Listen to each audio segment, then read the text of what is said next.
ബി.ജെ.പിയുടെ അംഗബലം വീണ്ടും കൂടുന്ന തരത്തിലോട്ട് കാര്യങ്ങൾ മാറുകയാണ്. അതായത് ബി.ജെ.പിക്ക് ഒരു എം.പി കൂടി അധികമായി കിട്ടുന്ന തരത്തിലോട്ട് കാര്യങ്ങൾ മാറിയിരിക്കുന്നു.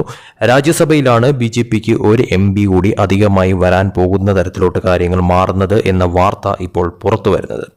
വിശദമായി പറയുകയാണെങ്കിൽ ആന്ധ്രാപ്രദേശിലാണ് ഇപ്പോൾ ഇങ്ങനെ ഒരു സംഭവം നടക്കാൻ പോകുന്നത്. അതായത് ആന്ധ്രാപ്രദേശിൽ നിന്നാണ് ബി.ജെ.പിക്ക് ഒരു എം.പിയെ അധികമായി ലഭിക്കാൻ പോകുന്നത് തന്നെ രാജ്യസഭയിലോട്ട്. ആന്ധ്രാപ്രദേശിൽ നിന്ന് വരാനിരിക്കുന്ന രാജ്യസഭാ ഉപതെരഞ്ഞെടുപ്പിലാണ് ബി.ജെ.പി സ്ഥാനാർത്ഥിയായിട്ട് പി വെങ്കട സത്യനാരായണയെ പ്രഖ്യാപിച്ചിരിക്കുന്നത്.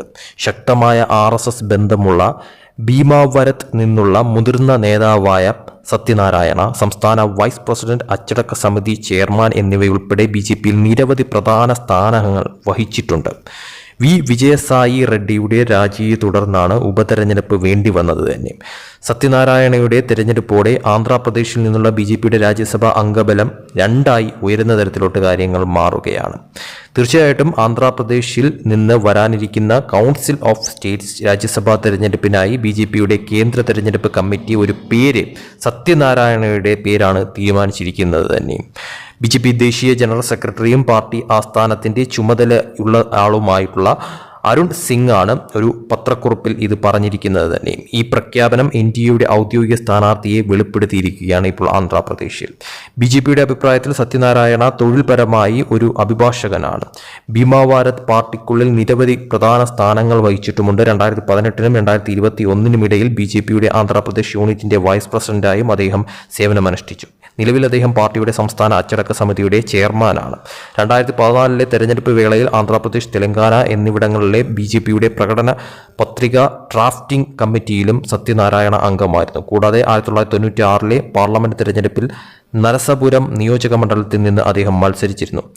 YSRCP നേതാവായിട്ടുള്ള വിജയസായി റെഡ്ഡി രാജ്യസഭയിൽ നിന്ന് രാജിവെച്ചതിനെ തുടർന്നാണ് ഈ ഒരു ഉപതെരഞ്ഞെടുപ്പ് ഇപ്പോൾ അനിവാര്യമായി വന്നിരിക്കുന്നത്. അതായത് YSRCP എന്ന് പറയുന്നത് ബി.ജെ.പിക്ക് എതിരെ നിൽക്കുന്ന പാർട്ടിയാണ് ഇപ്പോൾ.